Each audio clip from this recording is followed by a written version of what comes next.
Estaba mirando esta botella, porque de botellas vamos a hablar dentro de un momento. Vamos a hablar de por qué, de dónde vienen, para qué sirven. Esta es de una cata centenaria a la que invitó Francisco Hurtado de Mézaga, propietario del Marqués de Riscal. Y esta es una de esas botellas que tienen más de 100 años que están en su cementerio. Además de eso, vamos a hablar del maridaje, los vinos en su mejor momento. Y luego hablaremos de la ficha de cata dentro de nuestro curso de cata. Y después de eso nos iremos a ver esa Sierra del Gaidén en Cariñena.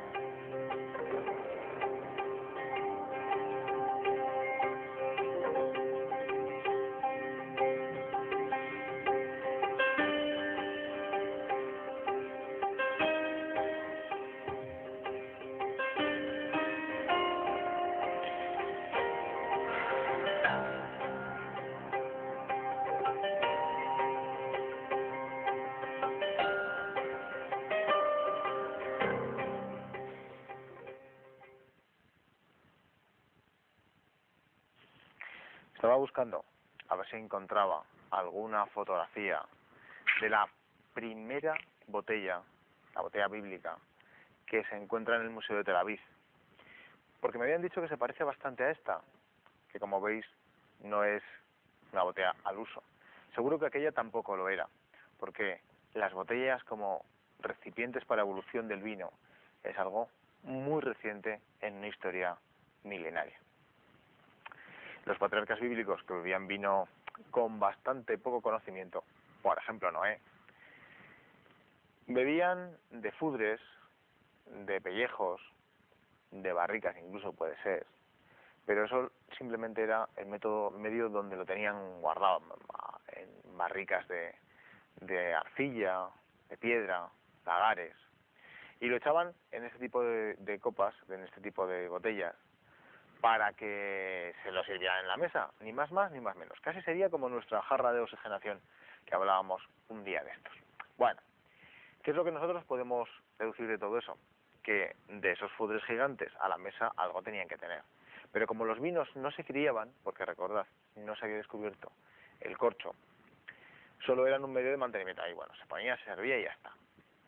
A raíz del corcho, corchos, de la botella que inventa un inglés al que nombran Sir, después de ese invento en 1750 y tantos me parece, pues a partir de ese momento la botella es el medio en el que, hombre, se sigue haciendo mucho vino a granel, pero bueno, la botella es el medio de los vinos de calidad, esos vinos borgoñones y bordeleses que están inundando la cultura anglosajona.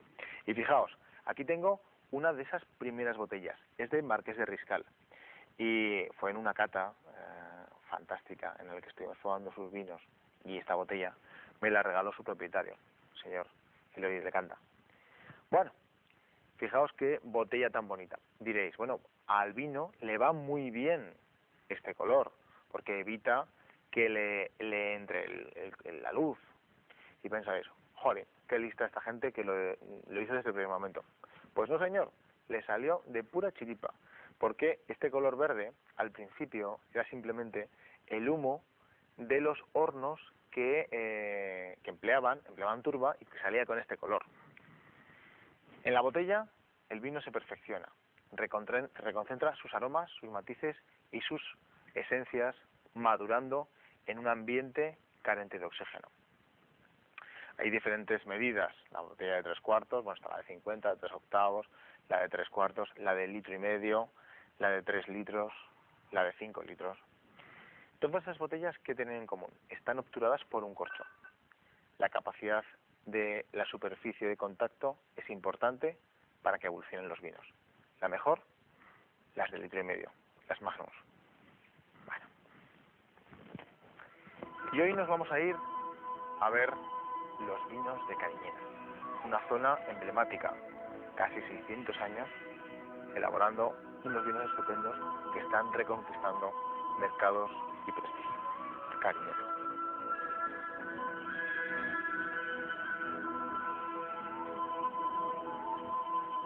En pleno valle del Ebro, en las faldas del sistema ibérico, se encuentra una de las zonas productoras emblemáticas de nuestra cultura vinícola, Cariñena.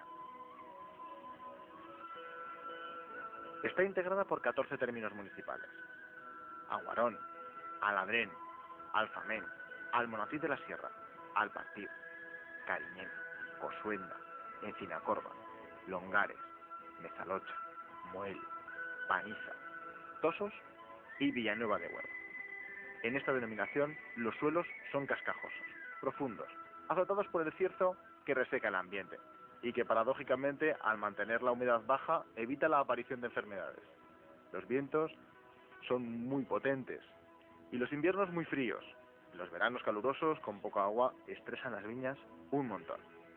Los vinos de Cariñena, muchas veces centenarios, han arrastrado hasta hace poco la fama de rudos, rústicos, regionales. En definitiva, vinos poco dignos de representar, ni tan siquiera parecer referenciados entre los vinos y zonas productoras de calidad. La tan denostada garnacha, variedad cariñena, la tempranillo, la mazuelo y las mejorantes, cabernet, merlot, syrah, junto al autóctona vidadillo, están formando parte de vinos muy interesantes y además con una gran relación precio-calidad. Corona de Aragón 96, Marqués de Tosos 94, Doble Excelente 97, Vidadillo 95, Solar de Urbezo 96, Barón de la Joyosa 92, Sirius 96, Monasterio de las Viñas 94 y una joya etnológica, el Moscatel de Encinacorva.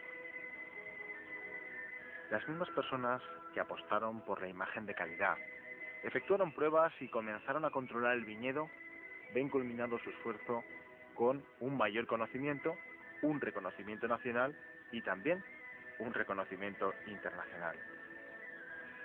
Sin duda queda mucho por hacer, pero viñedo centenario, más tecnología, más material humano, es igual a grandes vinos. Grandes vinos en una zona privilegiada para crear elaborados de calidad.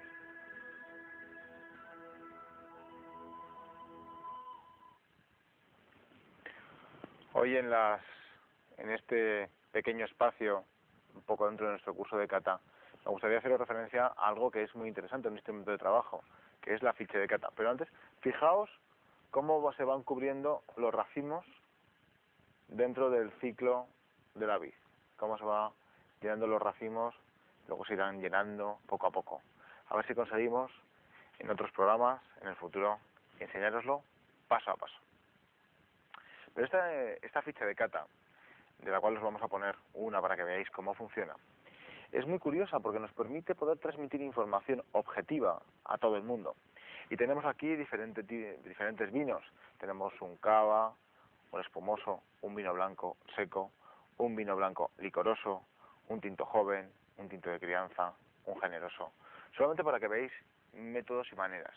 Entonces, en la ficha de cata, ¿qué valoraríamos? Valoraríamos en los espumosos su limpidez, en los espumosos y en los blancos, en todos los vinos, ¿no? Valoraríamos su limpidez, si están limpios, si su capa es brillante, si tienen opalescencias, si tienen bitartratos, si tienen pozos, si se ve la superficie quebrada u oleosa. Todos esos matices los valoraríamos en nuestra ficha de cata en la primera parte. Por ejemplo, el 30% de los puntos, si estuviera perfecto, se lo daríamos. ¡Pumba! 30 puntos. Luego observaríamos al aroma y diríamos, bueno, a ver este vino, y valoraríamos la intensidad aromática. Y si esta intensidad es positiva o negativa, porque puede ser un mal olor, pero que sea muy fuerte, o puede ser un magnífico olor que corresponda al parámetro de ese vino y que además sea potente, persistente, intenso. Y entonces, en ese caso, le daríamos otro 30 y tendríamos un 30% más, ya tendría 60 puntos, un gran vino. Pero luego además, cuando estuviésemos catando ese vino y lo pusiésemos en la boca, lo introdujésemos dentro, encontraríamos que es un vino cálido, es un vino amable, es un vino goloso, es un vino que te pide beber un poco más, o por el contrario es un vino acerbo, un vino excesivamente amargo, un vino en el que notas herbáceas, o cafés, o torrefactos extraños, ¿no? O positivos. Si fuera perfecto, le daríamos otro 30%. ¡Qué maravilla!, ¿no? Y luego nuestra valoración personal, diríamos, bueno, pues es un vino en el que todas esas matices y sensaciones están muy bien conjuntadas. ¡Qué maravilla! ¡Qué gozada de vino! Cómo me ha cubierto la boca y me ha pedido más, y tiene una acidez que está perfecto. Tendríamos un 10, un vino 100. Y qué mejor que nuestros vinos generosos, tan desconocidos por nosotros, para recordar, rememorar e ilustrar el comentario de lo que es un vino 100, nuestra ficha de cata.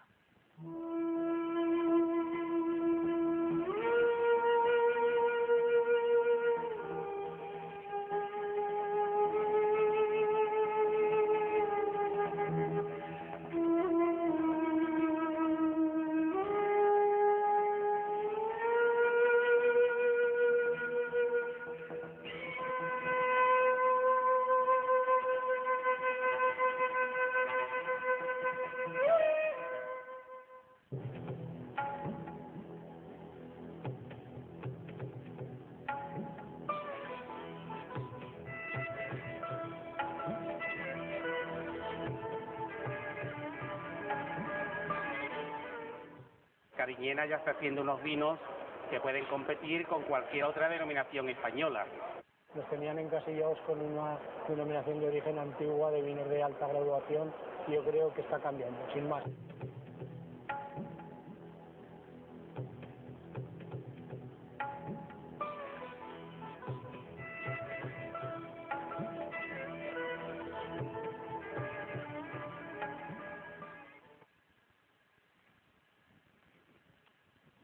Hoy, en el Rincón del Vino, vamos a hablar de tintos licorosos.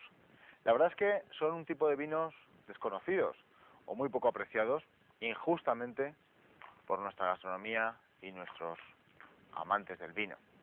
Los vinos tintos licorosos tienen una fama injusta de ser cabezones, ser muy alcohólicos, nada más lejos de la realidad en los buenos vinos. Tenemos un exponente clásico en los Marsalas, en los Madeiras y, por supuesto, en los Oportos. Tenemos aquí algunas botellas de Oporto, un Lady Quotel Vintage, un Vintage, un Colheita, que son vinos que con este maridaje, con los quesos, quedan fantásticos. Pero además de eso, los vinos elaborados con uva sobremadurada, con los sabores reconcentrados, como el Olivares de Jumilla, o como el Martínez Dols, o como el Dos de Lobac, vinos que tenemos en nuestra estantería, son vinos intensos, colosos, amplios, densos, en los que el alcohol está muy bien integrado. En algunos de ellos la fruta está en la copa. Y siempre esos sabores tan densos, tan potentes.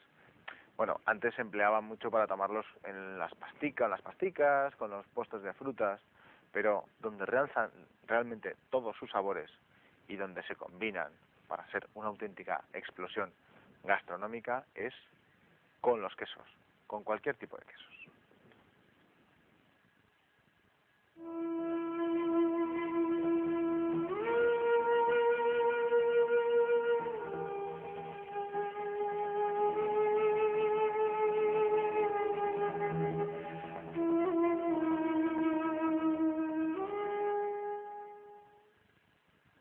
Nos hemos trasladado a un espacio geográfico emblemático en el mundo del vino español, Cariñena. Cariñena es una denominación cuyas primeras reminiscencias, sus primeros escritos, tienen más de 600 años de antigüedad. Figuras emblemáticas como el Conde Aranda han mantenido estos vinos dentro de esa élite internacional.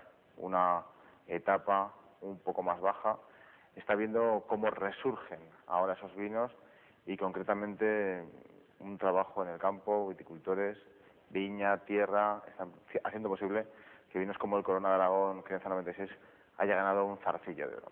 Y es precisamente aquí, en la sede de Grandes Vinos y Viñedos, para hablar de Corona de Aragón y de otros vinos de esta zona, donde nos hemos venido. Buenos días, señor Ruiz. Buenos días, señor. Gerente de la bodega Grandes Vinos y Viñedos. Una bodega que es la líder en Cariñena, con 20 millones de kilos de uva, 5.000 hectáreas de viñedo y 3.500 viticultores. ¿Cómo se lleva esas cifras, esas macrocifras, ¿no? Bueno, pues el envite que cogimos con esta sociedad es importante porque manipular 20 millones de kilos con la denominación de Cariñena, con lo que conlleva, es un reto muy importante, pero el esfuerzo que están haciendo los viticultores y toda la sociedad, todos los accionariados, tanto como trabajadores y dirección, está haciendo que llevemos a buen término este reto que nos marcamos en el 1997. Dentro de la denominación de origen, ¿qué porcentaje de viñedo y de producción de uva mantiene Grandes Vinos y Viñedos? Nuestra sociedad en la actualidad representa el 40% de la denominación de origen. O sea, tenemos los 20 millones que has comentado y 5.000 hectáreas de viñedo. 5.000 hectáreas de viñedo en una denominación de origen es mucho. Pero además, lo más interesante de ese viñedo es que va desde las laderas más altas a 800 metros hasta el llano, hasta la planicie de 400, ¿no? ¿Eso da diferentes microclimas? Efectivamente, nosotros cuando hicimos la sociedad, aparte de agrupar a las 4 bodegas, también miramos que el viñedo estuviese ubicado en distintas zonas o altitudes para sacar productos al mercado diferenciados. En este momento tenemos garnachas de kilo y medio por cepa que están situadas a 800 metros de altitud, y tenemos otras mazuelas que necesitan zonas más cálidas que están a 400. Entonces hace unos microclimas para elaborar unos buenos tintos, que son lo que nosotros somos especialistas en esta zona de Cariñena. Hablando de tintos, hablando de ese Corona de Aragón premiado en diferentes certámenes, es una nueva dinámica la que acontece en Cariñena con ese tipo de vinos, ese color, esa estructura, tomados por una buena madera. ¿Eso significa que esa marca queda para vinos de calidad, para hacer en el futuro algún vino de gran expresión? Sí, efectivamente. Nuestra empresa partía de la marca Monasterio de las Viñas, que era el vino emblemático de Cariñena, con las características de una garnacha, un cuerpo carnoso. Entonces, el mercado en estos últimos años está demandando otro tipo de producto.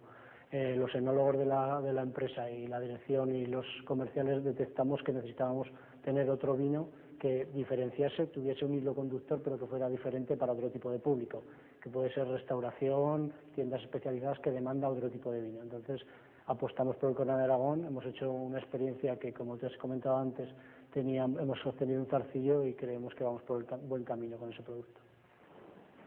Vinos tintos de estructura, expresión, grado, afirmados por un clima expresivo. Hace poco hablábamos con gentes del Ródano, de Priorato, de Tarragona, donde la garnacha, y la garnacha de más variedad cariñena, tiene enorme predicamento y están haciendo vinos interesantísimos y de muy alto precio.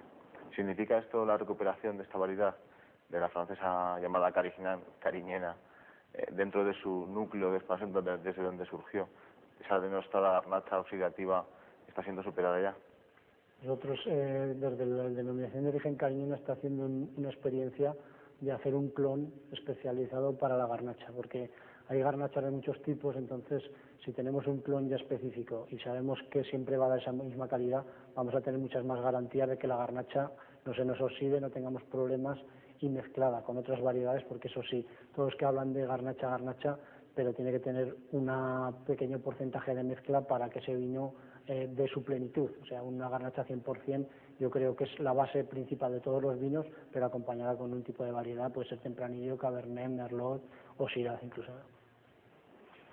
Ahora, cuando los vinos españoles están siendo considerados en las mejores guías del mundo, en las mejores revistas del mundo, están empezando a ser valorados entre esos top 10, ¿no? Esos 10 vinos mejores. Resulta un poco chocante que un vino de Cariñena se pueda encontrar en Tokio, por ejemplo. ¿Qué opinan estos que están empezando a comenzar, los japoneses, de nuestros vinos, estos vinos de Cariñena? El mercado japonés y la población japonesa entiende de salud y ve que nuestros vinos, con los colores que tienen, los taninos y la característica del tinto, ve que eso es salud. Entonces, no son especialistas en consumo de vino, pero ven que ahí tienen un arma tanto del aceite como del vino tinto. Y esto, y aparte que van diferenciando con otros vinos que les llegan. Entonces, el prestigio que están teniendo los vinos de Cariñena y lo que están alcanzando es por la característica del color, aroma y cuerpo. O sea, eso es lo que ellos más detectan. Es decir, es un vino aromático, es un vino con cuerpo, y además también no tenemos que dejar de la mano de que somos competitivos calidad-precio. O sea, porque los vinos europeos con que competimos, franceses o australianos o californianos, tienen otro baremo que nosotros en este momento somos competitivos. Hace un momento hablábamos de 5.000 hectáreas, 3.500 viticultores, 20 millones de kilos de uva. y todo eso hace falta unas instalaciones importantes, potentes, que forman parte de las bodegas que se asociaron para hacer grandes vinos y viñedos con la administración y con diferentes empresas. Pero, y el tema de las crianzas, porque ahora mismo estamos en una de las naves de crianza de grandes vinos y viñedos, me comentaba hace un rato que año a año están incorporando más de 1000 barricas para efectuar las crianzas. El proyecto que tiene la sociedad es en 4 o 5 años llegar a 12.000 barricas de crianza por la tesitura de que estamos creciendo en crianzas y reservas. O sea, el campo de Cariñena, lo que nos están demandando los mercados, tanto nacional como internacional, son vinos de crianza o de reserva, mayoritariamente crianza. Entonces, nosotros vemos que nos están demandando más y cada día tenemos que incrementar barricas. Entonces, nosotros tenemos ahora en la actualidad 4.500, 5.000 barricas y cada año estamos creciendo a ritmo de 1.500, 2.000, hasta llegar a un techo que creemos óptimo de 12.000 barricas. Para meter todas estas barricas se nos están quedando pequeñas las instalaciones. Luego, entonces, hay aprobado ya un plan de inversión en torno a los 900 millones de pesetas de hacer una bodega de embotellado y una bodega de crianza en la ciudad de Cariñena para poder abastecer toda nuestra demanda que tenemos de vino embotellado. Muchas zonas productoras de vino han sufrido en estos últimos años, estas últimas décadas, el abandono progresivo del cultivo de la vid y el abandono progresivo de la gente misma que se iba a las ciudades, ¿no?, y abandonaba el campo. En diferentes zonas se está detectando que los jóvenes se incorporan a las labores del campo porque por primera vez se están ganando la vida cultivando la vid. ¿Sucede eso también en el campo de Cariñena, esos 3.500 viticultores? Aquí en el campo de Cariñena y en nuestra empresa en concreto, Grandes Vinos y Viñedos, la mayoría de la población es población de una edad media de 50 a 60 años. Que quiere decir que la gente joven, cuando hace 3 o 4 años el producto de la uva iba a un precio que no daba para dedicarse a él, se han ido a las ciudades o a trabajar a las industrias o a otro tipo de trabajo. Ahora están viendo que es rentable la agricultura de la vid, entonces ahí se están planteando volver a la vid o dedicarse a tiempo parcial, que eso también está haciendo mucha gente. Trabajan en su empresa o en su empleo mediodía y el resto del día lo ocupan en la agricultura. Se está invirtiendo, pues eso sí que se está cambiando. Se está invirtiendo en agricultura cuando antes solo se sacaban las ayudas de la reestructuración del arranque y no se preocupaban más. Ahora tratan de recuperar derechos perdidos para volver a plantar vid. Hace unos años, si hubiéramos hablado de Cariñena como sinónimo de calidad, se hubiera esbozado una sonrisa irónica en los labios del interlocutor. Esa percepción ha cambiado y se empiezan a valorar los vinos de Cariñena como vinos de calidad real. Esa sensación se ha cambiado por los vinos, y por las acciones publicitarias que se han empleado, por esa vinculación del vino de Cariñena con la cultura, con el cine, con la literatura, recuperando manuscritos antiguos. Ha sido un cúmulo de circunstancias, han sido los viticultores, han sido las bodegas, han sido Grandes Vinos y Viñedos, ha sido la denominación. ¿Cuál es su opinión en este caso? Yo creo que esto es una cadena y no se puede dejar ningún eslabón sin contar. Hay que partir desde la tierra, entiendo que el vino se hace desde la tierra, cultivando la vid de la mejor forma posible, elaborando los mejores vinos y comercializando. Y para comercializar, como decías, ha habido que vincularse al cine, ha habido que vincularse al teatro, ha habido que vincularse a Goya, que es vecino nuestro y puede servir de eslabón para vender. O sea que yo creo que es un compendio de todo, que nos ayuda a que nos conozcan nuestros vinos. Pero claro, también ha sido un gran desconocido porque vinos de calidad, yo no digo como ahora, pero hace 20 años que se están haciendo otro tipo de vinos y nos siguen identificando con vinos de 17, 18 grados, cuando hace 20 años que en el campo de Cariñena eso se abandonó, porque se abandonó la técnica de hacer vinos de grado para cupaje, sino embotellar e intentar comercializar lo que se hace en nuestra zona. Esa vinculación con Goya me ha hecho pensar en el Conde Aranda, ¿no?, que fue el primer ilustrado y el primero que llevó estos vinos, o el primero o el segundo, el que fuera, pero uno de los conocidos, a la Europa, a Francia y a esa Europa ilustrada, ¿no?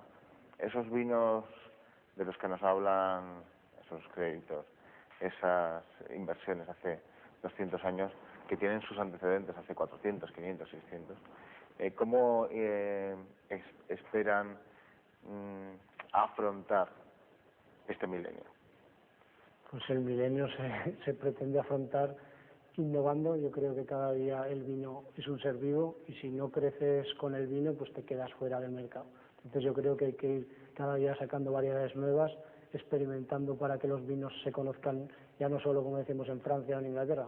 El mercado del vino es tan internacional que ya no se puede hablar de fronteras, sino que te tienes que conocer en todo el mundo para poder competir, porque aquí vienen vinos australianos, vienen de California, vienen de todos sitios. Entonces para que el mercado sea ilustrado, como hablas de este señor, entonces hay que llevarlos a todos los mercados. ¿Qué les podríamos contar a nuestros amigos de los vinos de Cariñena, para que los prueben y que tengan una idea? ¿Cuál es el genotipo de ese vino de Cariñena moderno? Yo entiendo que el vino de Cariñena es un vino tinto, de una crianza media, carnoso, afrutado y con una estructura y cuerpo que invita a la segunda copa. Eso es lo que yo diría de los vinos de Cariñena. ¿Y con qué les diríamos eso, Tomás? El maridaje siempre es importante. ¿Cómo? ¿Con qué les diríamos? ¿Que probasen algo de esa Pues, gastronomía aragonesa? aunque suene muy típico, con un ternasco aragonés.